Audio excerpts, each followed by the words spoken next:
مجھے اندازہ نہیں تھا میرے دیور کے ساتھ کوئی لڑکی اتنی بھی جچ سکتی ہے۔ میرام مہرین کو اپنے سگے بھائیوں سے بڑھ کر تھا اور وہ بھی مہرین کو بے حد عزت، احترام اور محبت دیتا تھا۔ بھابھی، میرام نے مہرین کو باز رکھنے کے لیے تنبیہی نگاہوں سے گھورا تھا۔ میرام چاچو، اسی لمحے ایک ننھی سی پری پنک فراک پہنے میرام کی جانب بھاگی آئی تھی۔ ارے میری گڑیا! میرام اسے اپنی باہوں میں اٹھاتا اس کے پھولے پھولے گال چوم گیا تھا۔ چاچو، یہ بیوٹیفل لڑکی کون ہے؟ 5 سال کی آشی، جس میں میرام کی جان بسی تھی، آبگینی پر نظر پڑتے ہی اس نے سوال کیا تھا۔ یہ ہماری گیسٹ ہیں، یہ ہمارے ساتھ یہیں رہیں گی کچھ دن۔ میرام کے تعارف پر جہاں مہرین نے اسے گھورا تھا، وہیں آبگینی کا دل چاہا تھا کہ اس گھمنڈی اور مغرور انسان کا منہ توڑ دے۔ چاچو، ان کی چیکس تو میری چیکس سے زیادہ سافٹ اور بیوٹیفل ہیں، کیا آپ ان کو… آشی جو بولنے والی تھی اس کا مطلب سمجھتے ان دونوں نے ہی سٹ پٹا کر آشی کو دیکھا تھا، مگر مہرین اپنی بے ساختہ عمر ڈالنے والی ہنسی پر کنٹرول کرتی آشی کو آدھی بات میں ہی ٹوک گئی تھی۔ چاچو بہت تھکے ہوئے آئے ہیں، انہیں ریسٹ کرنے دو گڑیا۔ مہرین کا چہرہ ہنسی کنٹرول کرنے کی وجہ سے لال ہو چکا تھا۔ آشی اپنی ماں کی بات مانتی، میرام سے پیار لیتی وہاں سے نکل گئی تھی۔ ویسے آپ گینے، آپ کی چیکس واقعی بہت پیاری اور سافٹ ہیں، بالکل آپ کی طرح۔ میرام، لگتا ہے تم نے اس بات پر کبھی غور نہیں کیا۔ مہرین کہاں باز آنے والی تھی، جاتے جاتے بھی دونوں کو چھیڑ کر ہی گئی تھی۔ میرام کو آشی کے پھولے پھولے کیوٹ سے گلابی گال بہت پسند تھے، جہاں وہ ہمیشہ اسے پیار کرتا تھا، مگر اسے بالکل بھی اندازہ نہیں تھا کہ اس کی پیاری بھتیجی اسے ہی شرمندہ کر جائے گی۔ میرام نے نگاہیں اٹھا کر آبگینے کی جانب دیکھا تھا، جس کے گال واقعی آشی کے کہے کے مطابق بہت ہی پیارے تھے۔ آبگینے نے بھی اسی لمحے اوپر دیکھا تھا، مگر میرام کی نگاہوں کا ارتکاز اس کا دل دھڑکا گیا تھا۔ وہ جلدی سے اپنے مطلوبہ روم کی جانب بڑھ گئی تھی۔ میرام کی نگاہوں نے دور تک اس کا پیچھا کیا تھا۔ مہرماں 1 سیکنڈ کی بھی دیر کے بغیر ڈاکٹرز کی ہدایت کے مطابق اندر داخل ہوئی تھی، جہاں اپنی دادوں کو مشینوں میں جکڑا دیکھ کر اس کا کلیجہ منہ کو آیا تھا۔ ان کی حالت بہت زیادہ تشویشناک تھی، انہیں آکسیجن ماسک لگا تھا۔ مہرماں کے قریب آتے ہی انہوں نے نگاہیں اٹھا کر مہرماں کی جانب دیکھا تھا اور پھر اس کے پیچھے کھڑے ارزم کو۔ ان کی آنکھوں میں آنسو بہہ نکلے تھے۔ وہ اس وقت بہت زیادہ تکلیف میں تھی، مگر اس سے بھی زیادہ تکلیف یہ تھی کہ وہ اپنی معصوم پوتی کو ظالم دنیا کے آگے اکیلا چھوڑ کر جا رہی تھی، جسے دنیا ان کے ہوتے ہوئے رونے کو تیار تھی۔ بعد میں نہ جانے اس کے ساتھ کتنا بدتر سلوک کیا جاتا۔ ان کی اپنی آل اولاد تو مہرماں کے ہمدرد کبھی نہیں بننے والے تھے۔ ایسے میں انہیں ایک ہی شخص نظر آ رہا تھا جو ان کی بیٹی کا خیال بھی رکھ سکتا تھا اور اسے دنیا والوں سے بچا کر بھی رکھ سکتا تھا۔ فہمیدہ بیگم نے آکسیجن ماسک نیچے کرتے اشارے سے ارزم کو اپنے پاس بلایا تھا۔ میں جانتی ہوں آپ سے جو مانگنے والی ہوں وہ بہت بڑی شے ہے، مگر اسے ایک مرتے ہوئے انسان کی فریاد سمجھ کر مان لینا۔ فہمیدہ بیگم بہت مشکل سے بول پا رہی تھی۔ ارزم ان کے پاس بیڈ پر بیٹھتا ان کا کمزور ہاتھ تھام گیا تھا، جبکہ مہرماں ناسمجھی سے اپنی دادوں کو دیکھ رہی تھی۔ میری پوتی کو اپنا لو، اس سے نکاح کر کے اسے مضبوط سایبان دے دو۔ میری مہرو بہت معصوم اور صاف نیت کی ہے، کبھی کسی کے ساتھ غلط نہیں کرتی۔ میری بچی ظالم دنیا کا مقابلہ اکیلے نہیں کر سکتی۔ فہمیدہ بیگم نے ان دونوں کے سروں پر بم پھوڑا تھا۔ ارزم کو پہلے ہی اندازہ ہو چکا تھا کہ وہ کیا کہنے والی ہیں۔ اس کا دماغ اس وقت بالکل بلینک ہو چکا تھا۔ کیا دادو، یہ آپ کیا کہہ رہی ہیں؟ پلیز، آپ کو کچھ نہیں ہوگا اور نہ میں ایسا کچھ کروں گی۔ میں ابھی اور اسی وقت آپ دونوں کا نکاح چاہتی ہوں۔ مہرماں کو اس وقت سامنے کھڑے شخص کے سامنے شدید شرمندگی کا احساس ہوا تھا۔ اس کی دادو اس کی خاطر بھیک مانگ رہی تھیں۔ وہ بھیک میں ایسا کوئی رشتہ نہیں چاہتی تھی اور ارزم ہمدانی سے تو بالکل بھی نہیں۔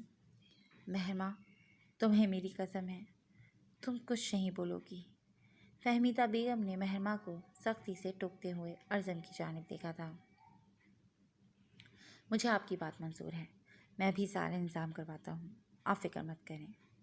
شاید ارزم بھی سمجھ چکا تھا کہ فہمیدہ بیگم کے پاس اب زیادہ وقت نہیں ہے، اس لیے وہ ان کی لمحہ بر لمحہ خراب ہوتی حالت دیکھ کر انکار نہیں کر پایا تھا۔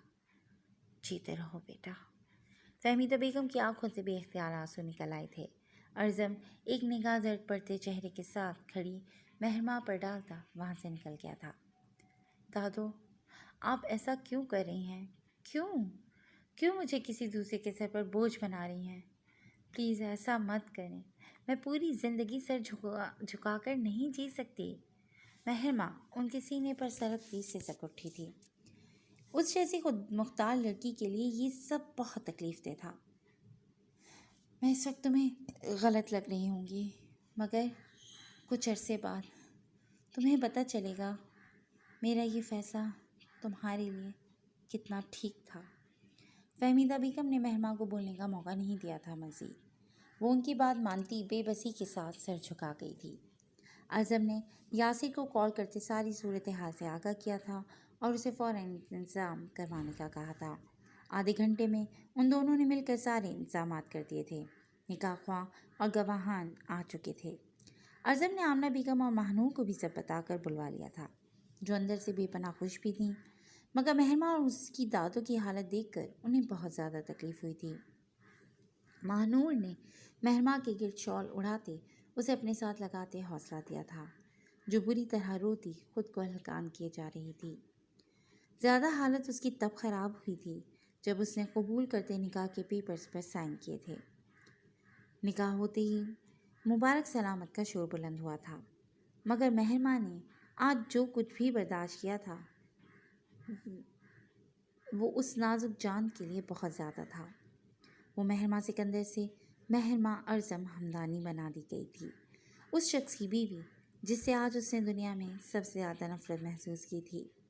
مہرماں نے صبح سے کچھ نہیں کھایا تھا۔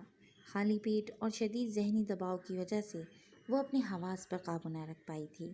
اگلے ہی لمحے حواس کھوتی وہ ایک جانب لڑک گئی تھی۔ اس پر نظر رکھے کھڑے ارزم نے فوراً آگے بڑھ کر اسے تھاما تھا۔ تم انسان نہیں ہو، تم سے زیادہ احساس تو حیوانوں میں ہوتا ہے۔ وہ اور لوگ ہوں گے جو تمہارے آگے جھکتے ہوں گے، میں نیہا عالم ہوں جو جھکتی نہیں جھکاتی ہے۔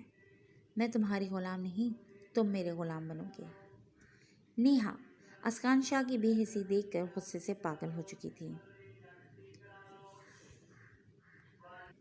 مسلسل کھانسنے کی وجہ سے اس کی حالت غیر ہو چکی تھی، مگر وہ اسکان شاہ کو اس کی اوقات اور اپنی ویلیو بتانے سے باز نہیں آئی تھی۔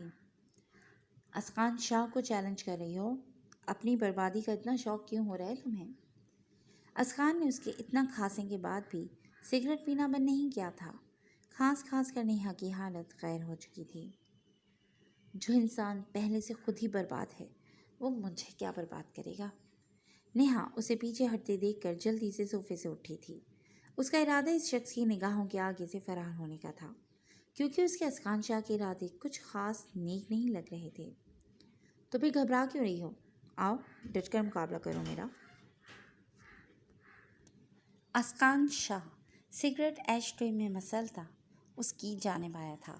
اس کے خطرناک تیور دیکھ کر نیہا کا دل کانپ اٹھا تھا۔ تم جو کرنا چاہتے ہو میں ویسا کبھی نہیں ہونے دوں گی۔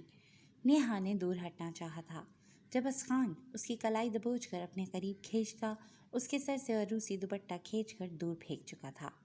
تمہیں کیا لگ رہا تھا تمہاری ساری بکواس کے بعد تم میرے ہاتھوں سے بچ جاؤ گی؟ اسکان نے اتنی بے دردی سے اس کا دوپٹہ کھینچا تھا کہ نیہا کے ہونٹوں سے بے ساختہ کراہ برآمد ہوئی تھی۔ اس کی آنکھوں سے آنسو بہہ نکلے تھے۔ اچھا طریقہ ہے، مگر اسکان شاہ پر یہ جھوٹ موٹ کے آنسو بھی اثر نہیں کرتے۔ اسکان اس کی مزاحمت کرتی دوسری کلائی بھی پکڑ کر اس کی کمر پر موڑ چکا تھا۔ تم بہت غلط کر رہے ہو۔ یہ کیسی مردانگی ہے تمہاری کہ اپنی طاقت کے بلبوتے پر خود سے کمزور نفس کو بے بس کر دو؟ اگر اتنے ہی مرد ہونا تو اپنی اس طاقت کے نہیں، اپنی شخصیت کے بلبوتے پر زیر کرو مجھے۔ اگر تم نے میرے ساتھ زبردستی کرنے کی کوشش کی تو میں اپنی جان لے لوں گی۔ نیہا کو سمجھ نہیں آ رہا تھا کہ خود کو کیسے اس بے حس اور ظالم انسان سے بچائے۔ اس کی بات پر اسکان مزید غصے میں آتا اس کا جبڑا اپنی سخت گرفت میں دبوچ گیا تھا۔ مجھ سے مقابلہ کرنے آئی ہو تو پھر ڈٹ کر سامنا کرو نا، یہ گڑ گڑانا کیسا؟ کیا تمہیں نہیں پتا کہ اسکان شاہ کسی کو معاف نہیں کرتا اور دوسروں کو تڑپانا میرا پسندیدہ مشغلہ ہے۔ جی فرینڈز، آج کے لیے بس اتنا ہے۔ انشاءاللہ بہت جلد ایک نئی ایپیسوڈ کے ساتھ حاضر ہوں گے۔ تب تک اپنا خیال رکھیے گا اور ہاں ہمیں اپنے کمنٹ سیکشن میں ضرور بتائیے گا کہ یہ ناول آپ کو کیسا لگ رہا ہے۔ بہت جلد ایک نئی ایپیسوڈ کے ساتھ ملاقات ہوگی۔ ٹل دین ٹیک کیئر اینڈ اللہ حافظ۔